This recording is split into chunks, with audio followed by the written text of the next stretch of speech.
요즘에 선거철도 있고 또 강원도 동해 지역이나 저쪽에 그리고 울진 지역이나 이런 곳에 화재가 나서 엄청난 산불을 보면서 마음이 아픕니다. 하나님, 우리 권사님 기도한 대로 장대비가 주룩주룩 내리면, 비가 내리면 아마 산불도 하나님의 손으로 꺼주시면 얼마나 좋겠는가 하는 생각을 가져봅니다. 어차피 세상은요, 천국이 아닙니다. 전쟁의 사건도 그렇지요. 강자가 약자를 약보고 침공하면서 인간이까지도 막 폭격을 하고 어린아이도 죽어가고 있는 안타까운 모습을 보면서, 여러분이 세상은 영원한 곳은 아닙니다. 아무리 막강한 군사를 가지고 경제를 가지고 대제국일지라도 결국은 하나님의 콧김 한 방에 날아갑니다. 그걸 우리는 기억하면서 우리의 거할 나라는 영원히 거하고 있을 하나님의 나라인 줄 믿고, 언제나 하나님의 나라의 삶을 살아갈 때 여러분의 삶이 진정한 편안과 행복과 기쁨이 넘칠 줄 믿습니다. 그것이 바로 주님 안에 살아가는 거예요. 주님 밖에 있으면 언제나 괴롭습니다. 유명한 우리나라 회사의 게임 업체인데 김아무개 그 대표이사인가 그분이, 리더가, 오너가 그만 우울증으로 죽었다는 거예요. 엄청난 돈이 있습니다. 그런데도 돈 많은 사람이 왜 우울증으로 죽었을까? 안타까운 모습이지요. 그만큼 아무리 돈을 쌓아놓고도 행복하지 못했다고 하는 것을 보여줍니다. 우리에게는 비록 작은 단칸방 하나 있을지라도 거기에 주님이 계시면 하나님의 나라가 되는 줄 믿습니다. 아멘. 우리의 삶이 국한되어 있습니다.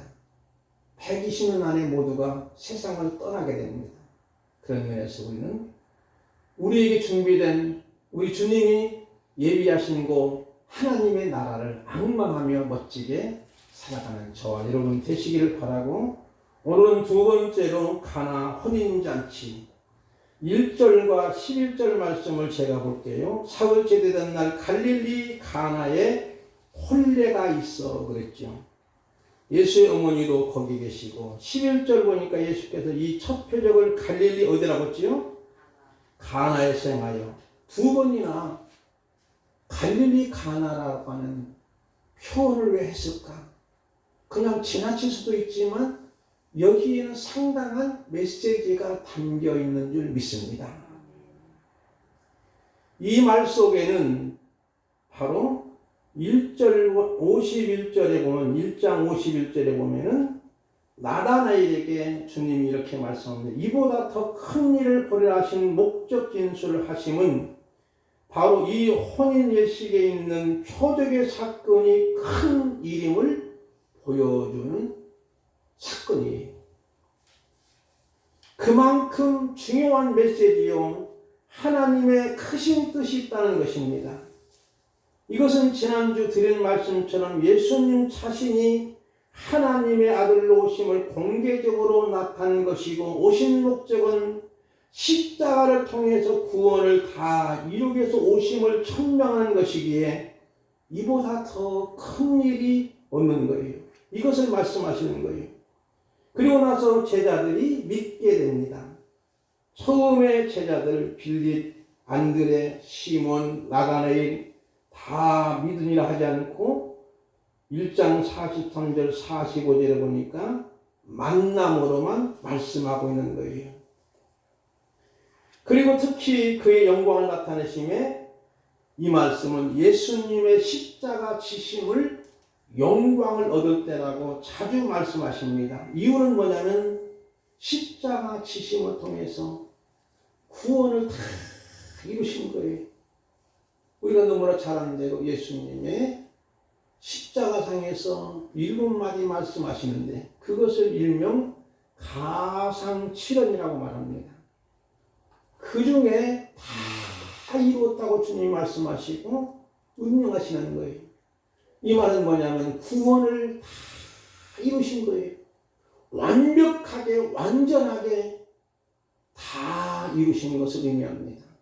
그러므로 십자가의 사건은 인간적인 면에서는 고통이고 아픔이고 괴로움이고 슬픈 것이지만 저주지만은 하나님 쪽에서는 이것이 바로 구원을 이루는 사건이기에 바로 영광을 얻을 때라고 말씀하는 거예요. 그런 면에서 요한복음 11장 40절에 앞으로 보겠지만 예수께서 이르시되 내 말이 내가 믿으면 하나님의 영광을 보리라 하지 아니하였느냐 하시니 바로 여기 보면 내가 믿으면 하나님의 영광을 보리라 하는 말씀처럼 그리고 요한복음의 기록 목적이 20장 31절에 있는데 우리 김영신 원사님 읽어주실까요? 오직 이것을 기록하면 너희로 예수께서 하나님의 아들 그리스도이심을 믿게 하려 하며 또 너희로 믿고 그 이름을 힘입어 생명을 얻게 하려 함이니라. 아멘. 요한복음에 왜 기록이 있을까? 그 목적 진술을 하고 있는 거예요. 이것을 기록하면 너희로 예수께서 하나님의 아들 그리스도이심을 믿게 하려며 그리스도라는 말은 구원자는 뜻이지요. 또 너희로 믿고 그 이름을 힘입어 생명을 얻게 하려 합니다. 그러므로 믿음의 사건은 하나님의 영광을 드러내는 사건인 줄 믿습니다. 오늘 가나 혼인잔치에서 인물 중심으로 말씀을 드리겠습니다. 지난주에 말씀드린 것처럼 성경의 전체적인 흐름은 웨딩 스토리라고 말씀드렸지요. 아담이 결혼하지요. 그때 하나님이 아담의 갈비뼈를 취해서 하와를 만들고 하나님이 결혼식 할 때 주례할 때 아담이 고백하기를 이는 내 뼈 중에 뼈요 살 중에 살로다. 이 말은 뭘까요? 최고의 사랑의 표시이면서도 너는 나야. 너는 나야. 한번 따라합시다. 너는 나야. 너하고 나하고 똑같다는 거예요. 한 놈이라는 의미예요. 그게 가장 최고의 시입니다. 쉽게 말하면 웨딩 마취한 거예요. 결혼식에서 에덴 동산을 하나님이 창설하시고 여기에서 기쁘고 행복한 삶을 살겠는데 그만 아담이 실패를 보는 거예요. 에덴 동산에서 추방을 당합니다. 에덴 동산을 더 이상 들어가지 못하도록 합니다. 그리고 나서 아담의 웨딩 마취가 결혼식이 실패했지만 마지막 요한계시록에는 어린 양 혼인잔치가 있는데 우리는 신부로서 어린 양은 우리의 신랑으로서 바로 어린 양 혼인잔치가 요한계시록에 보면 나타납니다. 그런 모습처럼 그러므로 결혼식이 아담이 실패했지만 바로 예수님이 오셔서 이것을 완성하신 거예요. 바로 쉽게 말하면 구원을 완성하신 그런 것으로 이 성경이 이어지고 있는 모습이에요. 그러면서 성경 전체적인 흐름은 한마디로 말하면 러브 스토리입니다. 사랑의 이야기로 가득 차 있는 거예요. 그래서 하나님이 세상을 이처럼 사랑하사 독생자를 주셨으니 이는 저를 믿는 자마다 멸망하지 않고 영생을 얻게 하렵니다. 우리가 너무나 잘 아는 이 성경 요약이에요. 바로 성경은 한마디로 하나님의 사랑의 이야기고 그 사랑으로 말미암아 우리가 구원받은 것이지 우리의 공로로 우리의 노력으로 우리의 공격상으로 된 것이 하나도 없다는 거예요. 오직 하나님의 전적인 은혜와 사랑인 줄 믿습니다. 오늘 말씀으로 돌아가서 가나 혼인잔치의 인물 중심 말씀드리는데 가나 혼인잔치에 초대된 사람들이 있었어요. 첫째는 누굴까요? 예수님과 그의 제자들. 두 번째는 모친 마리아. 세 번째는 하인들. 그리고 네 번째는 연회장. 잔치를 주관하는 주관자라고 볼 수 있지요. 그러면 첫 번째로 예수님과 그의 제자들. 공생의 시작은 세례를 받은 후에 몇 명의 제자들을 불러 공동체를 이루시고 이 제자들과 혼인집에 초대를 받는데 11절 말씀드린 것처럼 위적이라지 않고 표적이라 하시면 예수님이 누구신가를 보여주는 사인이요 목적을 가르치고 목적을 지향하는 안내판입니다. 그러면 이 표적을 비롯해서 요한복음에는 7가지 표적이라는 사건이 나오는데 오늘 첫 번째는 가나 혼인잔치, 물로 포도주 된 사건, 왕의 신하를 고친 사건, 그 다음에 38년 된 병자를 치유한 사건, 오병의 기적의 사건, 바다 위를 걸으신 사건, 맹인을 치유하신 사건, 마지막에는 죽었던 나사로를 살리신 사건들이 표적으로 표현하는데 이것은 완벽하게 예수 그리스도가 하나님이심을 보여주는 메시지인 줄 믿습니다. 그러면서 4절 말씀 보니까 내 때까지 이르지 아니하였나 하면 인간적인 요구의 해결사가 아니시고 예수님은 인간의 근본적인 죄의 문제를 해결하기 위해 하나님 아들로 친 인류의 죄짐을 대신 지시고 그 죄짐을 다 없이 하기 위해서 오신 거예요. 그러므로 누구든지 믿기만 하면 구원받는 이 복음을 주신 거예요. 여러분 복음이 뭘까요? 말 그대로 복된 소식이지요. 그러면 그 복된 소식 중에서 가장 여러분 복된 소식이 뭘까요? 우리 권사님 기도했지만 아드님이 출입된 것도 복된 소식이지만 그보다 더 복된 소식이 뭘까요? 저는 이렇게 생각합니다. 죽었던 자가 살아났다. 이보다 더 놀라운 경탄할 일이 어디가 있을까요?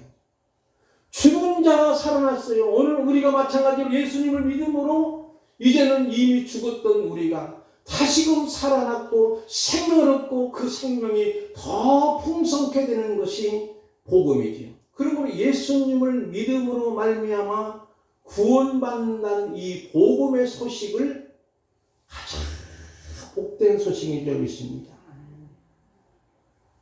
그러므로 누구든지 주님을 만나고 믿기만 하면 구원받는다는 사실이 복음이잖아요. 마가복음 7장 27절 이하에 보면은 30절까지 쭉 나오는 말씀이 있는데 조금 여러분이 다음 페이지로 보면 나오는데 우리 전추정 목사님을 읽어주실까요? 예수께서 이르시되 자녀로 먼저 배불리 먹게 할지니 자녀의 떡을 취하여 개들에게 던짐이 마땅치 아니하니라. 여자가 대답하여 이르되 주여 올소이다마는 상아래 개들도 아이들이 먹던 부스러기를 먹나이다. 예수께서 이르시되 이 말을 하였으니 돌아가라 귀신이 내 딸에게서 나갔느니라 하시매 여자가 집에 돌아온 적 아이가 침상에 누워 귀신이 나갔더라. 아멘. 수로번역의 여인이라고도 하고 이방 여인이라고 하는데 예수님께 나와서 내 딸이 힘이 귀신이 들려가지고 심각합니다. 좀 고쳐주세요. 이 주님이 정말로 너무나 어떻게 보면은요 정말로 안타까운 모습이 너무나 차갑게 냉엄하게 무시하게 말씀하시는 거예요. 자녀의 떡을 개들에게 던지지 마땅하지 않다. 이런 것은 무슨 뜻일까? 이방인들에게는 개를 죽이고 있어요. 그 당시 유대인의 관례는 대부분의 유대인의 통력은 이방인들을 전부 개로 이기는 거예요. 실제는 자기들이 개, 돼지만도 못한대요. 근데 이방인들을 갖다가 개로 취급하는 거예요. 예수님도 그렇게 한번 해본 거예요. 그런데 개들도 자녀의 상에 떨어지는 부스러기를 먹사오니 내 딸 심히 귀신 들렸으니 고쳐달라고 할 때 주님이 고쳐주시는 사건이 나옵니다. 그리고 나서 성경은 뭐라고 하냐면은 주님이 이렇게 이르시되 이 말을 하였으니 돌아가라 귀신이 내 딸에게서 나갔느니라 하시며 여자가 집에 들어가 보니까 아이가 침상에 누워있고 귀신은 나간 거예요. 여러분 귀신이 나갔다고 하는 것은 무슨 뜻일까요? 정말로 여러분이 요즘에 한국의 러시아 그 지도자가 사람들이 말하기를 저는 미친놈이라고 하지 않습니까? 쉽게 말 귀신 들린 거예요. 미친놈이에요. 그렇지 않습니까? 사람을 막 그냥 마음대로 죽이는 거예요. 막강한 군사를 가지고. 그게 바로 미친 짓 아니겠습니까? 귀신 들린 거랑 마찬가지. 마귀 장난이에요. 쉽게 말하면 사탄 마귀 귀신이 떠나간다고 하는 것은 이미 그 속에 하나님의 나라가 임하는 줄 믿습니다. 그러므로 이 요한복음을 통해서는 이미 하나님의 나라가 왔은 것을 보여줍니다. 이 잔치를 통해서는 무엇을 의미하냐면 무엇보다도 하나님의 나라는 잔치집이지 소상집이 아니라는 거예요. 제사집도 아니라는 거예요. 오직 하나님의 나라는 천국은 잔치집인 것을 보여주는 사인이요 메시지인 줄 믿습니다. 저와 여러분도 주님을 만나고 예수님을 믿으면 저와 여러분에게는 하나님의 나라가 임하는 줄 믿습니다. 절대로 귀신이 장난치지 않습니다. 파괴와 살인과 착취와 증오와 미움이 사라지고 사랑으로 감싸주고 위에서 기도해 주시고 눈물불에 함께 기도해 줄 수 있는 마음이 우리 속에 있게 되는 줄 믿습니다. 가나 혼인잔치에서 예수님 어떠한 분인가요? 풍성케 하시는 분임을 보여줍니다. 요한복음 10장 10절 말씀을 우리 홍미장 원사님 읽어주실까요? 도둑이 오는 것은 도둑질하고 죽이고 멸망시키려는 것뿐이요 내가 온 것은 양으로 생명을 얻게 하고 더 풍성히 얻게 하려는 것이다. 아멘. 양으로 생명을 얻게 하고 그것을 끝나는 것이 더 풍성히 얻게라는 것은 내가 생명을 얻었으면 이제는 내가 생명을 살리는 자로서 하나님이 쓰신다는 거예요. 여러분과 제가 그렇게 되기를 주님의 이름으로 축복드립니다. 나만 구원받고 우리 가족은 지옥 가든지 말든지 상관이 안 된다면 안 되죠. 우리의 온 가족이 내가 생명을 얻었으니 그들에게도 생명의 빛을 생명의 맛을 주면서 그 생명도 구원시켜서 하나님의 백성으로 삼아가는 것이 오늘 우리의 사명인 줄 믿습니다. 그 다음에 가나 혼인잔치에서 예수님 어떤 분인가요? 별로인 물, 극상품, 포도주로 변화시킴의 의미는 바로 인생이 누구든지 주님을 만나면 의미 없는 삶에서 변화되어 새 사람이 된다고 하는 것을 보여주는 메시지입니다. 여러분, 과연 우리가 예수님을 만나서 그동안 의미 없이 그럭저럭 호박같이 둥글둥글 살았던 사람이 이제는 의미 있이 가치 있게 살아가는 줄 믿습니까? 정말 여러분이 어디다 집중하시고 어디다 가치를 두고 사십니까? 정말로 우리는 하나님의 영광을 위한 존재예요. 주님과 결혼하는 거예요, 이미. 그러므로 우리는 신부로서 행복한 삶을 살아가는 그런 모습이 우리에게는 진정한 가치가 되는 줄 믿습니다. 막 대박나고 투자해서 돈을 엄청나게 벌으면 그것이 행복한 거예요. 아닙니다. 주님과 함께 있을 때 진정한 행복자가 되는 줄 믿습니다. 여기 말씀에 결례를 행하는 무리라겠지요. 유대교에서는 요즘처럼 질병 때문에 손발 씻는 것이 아니라 청결의식으로 손과 발을 씻하는 물입니다. 이 물로 좋은 포도주로 변화시키면 그 당시 유대교의 불완전한 허구, 형식, 의식을 계약한 예수님이심을 보여줍니다. 아무리 손발 씻는다고 해서 마음이 청결한 것은 아닙니다. 그래서 예수님은 성전 청결을 통해서 그 당시 성전대로의 세속과 타락함을 무섭게 책망하시는 거예요. 그리고 니고데모의 종교생활에서 물과 성령으로 거듭나야만 하나님 나라 볼 수 있다고 합니다. 그런 면에서 그 당시에 예수님이 유대인들의 집에 들어올 때에 손과 발을 씻겨주는 정결 예식의 물인데 그 물 가지고는 깨끗이 안 된다. 바로 이 물로 포도주 만드는 것은 예수님의 십자가에 흘리신 보혈을 의미하는 줄 믿습니다. 믿어집니까? 그래서 예수님은 성찬식을 제정할 때도 떡을 주시며 이 떡은 내 살이로다. 살찢고 살찢은 이 떡을 살로서 묘사하고 있고, 잔을 주면서 이것은 내 흘리신 피라고 말씀합니다. 그런 면에서 이 사건은요, 그냥 지나치는 사건 아니고 기적의 사건으로, 야, 정말로 물에서 포도주 됐으니까 이제는 예수님이 이제 정말로 호프집을 차리면 대박 나겠다, 그런 의미는 절대 아닌 줄 믿습니다.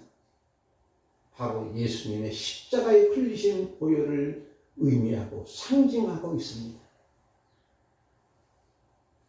그 다음에 예수님은 수가상 우물가의 부도덕한 여인에게는 예배 문제로 예수님을 만나게 되죠. 우물가에서. 그런데 예배 드리는 장소가 중요한 것이 아니고, 하나님은 영이시니 영과 진리로 예배하라고 할 때 수가성 여인이 예수님을 만나가지고 그 사람은 이제 완전히 새 사람이 된 거예요. 어떻게 보면 도덕적으로 상당히 윤리적으로 문제가 있었던 여인이지만 주님을 만나고 이제는 새 사람이 됐던 그런 모습을 보는 것이죠. 그러면 우리가 주님을 만나면 일반적인 사람과 사람끼리 만남이 아니에요. 물론 사람과 사람도 만남이 중요하지요. 노사인의 만남처럼 우리의 만남은 우연이 아니에요 한 것처럼 사람의 만남도 사실 중요할 수 있어요. 근데 그 무엇보다도 저와 여러분은 최고의 만왕의 왕 되신 주님을 만난 것이 복된 줄 믿습니다. 주님을 만났고 주님을 믿기에 우리가 이렇게 새 사람으로 변화되는 거예요. 주님이 우리의 모든 억만가지 죄짐을 담당하시기 위해서 보혈의 피를 아낌없이 흘리신 메시아임을 우리는 만난 거예요. 아까 말씀드린 것들이 포도주는 주님이 흘리신 보혈을 상징하고 묘사합니다. 그래서 예수 그리스도는 의도적으로 가나 혼인집에서 물로 포도주로 변화하심은 우리 모든 인류의 죄악과 더러움과 구약의 율법으로는 청결의식의 물로 불가능하지만 오직 십자가에 흘리신 보혈만이 깨끗하게 씻어 새 사람으로 다시 나게 하심을 보여주시는 표적입니다. 그러므로 우리 아까 찬양 보는 것처럼 너 이제 흉악하나 눈과 같이 희겠다고 말씀하는 거예요. 우리의 죄가 주홍같이 붉을지라도 깨끗하게 지는 거예요. 그러므로 고린도후서 5장 17절 말씀처럼 누구든지 그리스도 안에 있으면 새로운 피조물이라 이전 것은 지나갔으니 보라 새 것이 되었도다. 보라 새 것이 되었도다. 여러분 우리 권사님들 옆 사람들하고 한번 보시면서 보라 새 것이 되었도다. 믿어집니까? 저와 여러분은 새 것이 된 줄 믿습니다. 어떤 사람이 그러더라고요. 걸레는 빨아도 걸레요. 그렇지요. 아무리 빨아도 걸레죠. 그러나 여러분 새로운 거예요. 여러분 시kin 보라. 이전 것은 지나갔으니 이제는 새 것이 있는 걸로 믿습니다. 새 사람입니다. 여러분 이제는 새로운 마음을 갖는 거예요. 새 마음이 우리 속에 있는 거예요. 천국의 마음, 사랑의 마음, 기쁨의 마음, 헌신의 마음이 우리 속에 있는 거예요. 그러므로 에베소 4장 22절 이하에 보니까 너희는 유욕심을 따라 썩어져가는 구습을 따르는 옛사람을 벗어버리고 오직 너의 심령이 새롭게 되어 하나님을 따라 의와 진리와 거룩함으로 지음을 받은 새 사람을 입으라고 권면합니다. 갈라디아 2장 20절은 내가 그리스도와 함께 십자가에 못 박혔나니 그러니 이제는 내가 사는 것이 아니요 오직 내 안에 그리스도께서 사시는 것이라. 이제 내가 육체 가운데 사는 것은 나를 사랑하사 나를 위하여 자기 자신을 버리신 하나님 아들을 믿는 믿음 안에서 사는 것이라 그랬지. 로마서 8장 9절 말씀 우리 허욱자 권사님 읽어주실까요? 만일 너희 속에 하나님의 영이 거하시면 너희가 육신에 있지 아니하고 영에 있나니 누구든지 그리스도의 영이 없으면 그리스도의 사람이 아니라. 아멘. 그리스도의 영이 있어야만 그리스도 사람이에요. 이제는 우리는 물과 성령으로 이미 거듭나서 새 사람 된 거예요. 만약에 우리 속에 그리스도의 영이 없다면 그리스도의 사람이 아니라는 거예요. 성령님이 내 안에 늘 계심을 통해서 나는 그리스도의 사람이요, 나는 새 사람이요, 나는 예수님 만났기에 이미 구원받은 자로서 살아가는 줄 믿습니다. 두 번째는 모친 마리아. 첫 번째가 길었지만 서문이 길면 본론은 짧게 되는 줄 믿습니다. 모친 마리아 나오죠. 성령으로 잉태되어 친히 출산한 모친 마리아. 너무나도 인간적인 모습을 자랍니다. 그리고 인간적인 면에서 예수님이 장남으로서 기대도 컸을 것이죠. 그래서 홀로 있는 어머니로서는 장남은 남편 대신 갖고 의존합니다. 모친 마리아 잔치집에 포도주가 떨어져 예수께 저들에게 포도주가 없다 할 때 예수님이 거절 같은 대답을 했지만 여자여 내 때가 이르지 않아있나이다 거절했지만 그런데 모친 마리아는 하인들에게 뭐라고 말씀하시냐면 너에게 무슨 말씀을 하시든지 그대로 하라.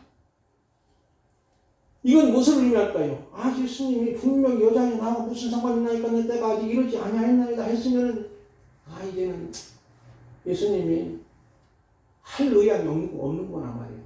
그런데 마리아는 이미 무언가 새로운 생각이 바꿔지는 거예요. 그러니까 하인들에게 무슨 말씀을 하시든지 그대로 하라고 하는 거예요. 이 말은 뭘까요? 바로 예수님을 배가 아파서 출산하셨지. 근데 양육하면서 예수님에 대해서 보통 아이가 아닌 것을 느끼게 되고 점점점 커나가면서 이제는 아, 이분이야말로 메시아구나. 이분이야말로 그리스도야. 이제는 내가 이제 어머니가 아니고 이제는 성도로서 예수님을 메시아로 만나게 되는 인식 변화가 있게 되는 줄 믿습니다. 이미 그것을 눈치채치고 인식 변화가 있기에 마리아는 일반 성도로서 예수님을 메시아로 대하기 때문에 하인들에게 무슨 말씀을 하시는지 그대로 부탁하는 거예요. 사실 마리아는 예수님을 잉태할 때, 성령으로 잉태할 때 천사가 그 이야기를 합니다. 그것을 일명 수태고제. 그때 깜짝 놀란 거죠. 여러분 왜 그럴까요? 처녀가 남자도 한 번도 알지 못하는 이 처녀가 임신이 됐다면 놀라지 않을 수 없는 거죠. 그리고 그 당시 율법으로는요, 처녀가 임신했으면 틀림없이 간음죄를 졌다 해서 돌로 쳐서 죽음을 당할 수 있는 그런 상황이에요. 그런데도 이것을 알면서도 이 마리아는 주의 여종이 주님의 뜻이 이루어지기를 원합니다 하는 모습은 이렇게 고백하는 것은 생명을 걸겠다는 거예요. 하나님 말씀에 목숨을 걸겠습니다 하는 뜻이에요. 이미 그때부터 그는 무언가 이 모친 마리아는 자기가 출산한 이 예수님은 하나님의 아들이심을 알게 되는 줄 믿습니다. 그런 면에서 계시의 말씀을 통해서 알게 되는 거예요. 그래서 마리아는 예수님의 십자가 지심을 알고 있었던 것을 보게 되는 것이요. 그 말씀이 누가복음 2장 34절 이하에 쭉 있는데 우리 김양선 양님 한번 읽어주실까요? 마지막 부분에 있습니다.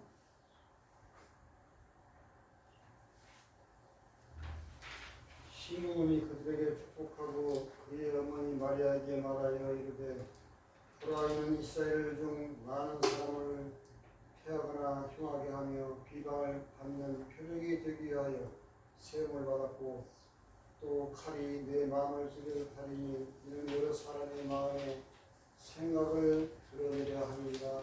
아멘.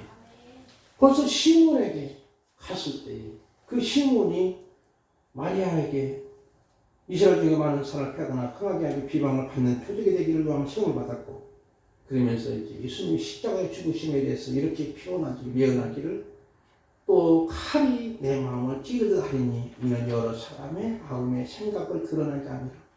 아마 마리아가 예수님이 십자가 지실 때 모친 마리아로서 얼마나 마음이 칼이 막 그를 찌듣기 아팠을까요? 그것을 얘기하는 거예요. 그러니까 이미 벌써 마리아는 알았던 거예요. 계시를 통해서 알았던 것을 보게 됩니다.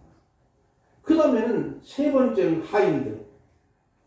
항아리에 물을 채우라 예수님이 명령하죠. 자, 그러면 그들이 여러분 지금처럼 수도꼭지에 팍 들어가지고 물을 받아다가 돌 항아리 6통 들어가는 거니까 여러분 6통이면 큰 받겠어요. 작은 물통과 그럼 6통을 부수면 거기다 물을 가득 부으려면 사실은 상당히 많은 수가 필요합니다. 그러면 이 사람들은 아니 물을 갖다가 저 실로와 면목가에서 빌려다가 부숴야 되는데 이 수고스럽게 왜 우리를 갖다가 물 채우라고 그러고 짜증도 낼 수 있고 쭈글쭈글 할 수도 있잖아요. 그런데 한마디도 안 해요. 한마디도 하지 않고 그대로 순종하고 성실하게 물을 조금만 채운 것이 아니라 어디까지 채웠다고요? 아구까지 물을 가득히 푼 것. 이 말씀을 통해서 우리가 느끼는 것이 뭘까요? 이스라엘 백성이 여리고를 함나갈 때 백성들이 여리고를 하루에 한 바퀴 돕니다. 제사장들이 먼저 앞장서 가지고 법궤를 메가지고. 그런데 한마디도 하지 않아요. 6번 들고 마지막 7째 날에 고함을 치고 여리고성이 무너지게 되죠. 횃불을 들고 나팔을 불게 되고.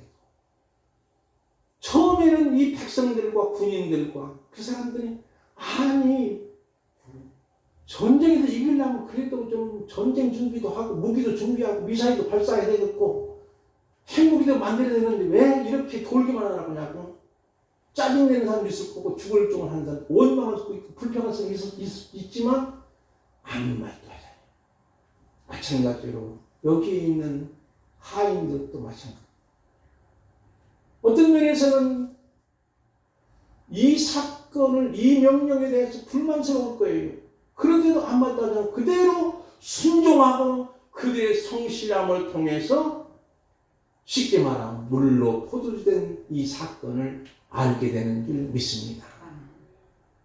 그런데 9절 말씀 보니까 연회장은 물로 포도를 맛보고 어디서 나는지 알지 못하지만 물도온 하인들 어떻게 하라고? 알더라 그랬죠. 쉽게 말하면요. 연회장은 몰라요. 분명 꼭 맛을 보았어요. 분명한 것은 그들이 연회장은 분명히 물로 된 포도주를 맛보고 극상품이라고 신랑을 칭찬했지만 어떻게 됐는지는 알지 못하는 것은 뭘까요? 바로 여기에서 우리가 어떤 기적과 표적을 체험하고도 모르는 자는 모르게 된다는 거예요. 알림은 하나님의 전적인 은혜와 복입니다. 우리 믿음의 성도들 중에 이상하게 예수를 믿잖아요. 다 하나님 역사입니다. 그런데 막 수많은 기적과 표적이 있었고 심지어는 수많은 말씀을 줄 때까지 들었는데도 믿지 않는 경우도 많아요. 여러분은 어디에 속합니까? 비록 우리는 어떤 면에서 예수님을 내가 믿고 싶어서 믿는 것이 아니고 그냥 어떤 젊은이는 여자친구 만나러 교회 갔다가 그만 예수님 만나고 심지어는 그분이 목사님까지 되는 거죠. 어떤 분은 이제 교회 어떤 집사가 내 돈을 빌려가지고 잘 안 갚으니까 빚받아 쫓아간 거예요. 쫓아갔지만 그분을 만나기 위해서 집 쪽에 앉아가지고 예배를 참석한 거예요. 만나려고. 1시간 예배를 드리고 나서 그 사람의 마음 편하네. 그리고 나중에 보니까 그분이 권사님이 되신 거예요. 이것은 뭘까요? 하나님의 전적인 은혜인 줄 믿습니다. 그러나 여기 있는 연회장은 바로 기적을 체험하고도 물로 된 포도주를 맛보고도 주님을 믿지 못하고 알지 못했던 그런 안타까움을 보면서 오늘 저와 여러분도 이 말씀 속에서 제자들처럼 주님을 만나는 표적을 보고 믿었나요? 모친 마리아와 같이 계시의 수납을 통해서 믿었나요? 하늘처럼 순종과 성취를 통해서 알게 됐나요? 여레당처럼 포도를 맛보고 전혀 알지 못했나요? 우리의 믿음은 뭘까요? 믿음은 높고 낮음이 아닙니다. 하나님과 나와의 거리 문제예요. 관계 문제예요. 하나님이 어떻게 나를 사랑하시는가, 내가 얼마나 하나님을 사랑하시는가, 관계 문제예요. 이런 문제 속에서 오늘 저와 여러분이 언제나 하나님의 깊이와 부유하심을 알기를 원하면서 하나님께서 나에게 주신 하나님의 나라의 영광을 경험하기를 주님의 이름으로 축복을 드립니다. 아멘. 우리 찬송가 316장 부르겠습니다.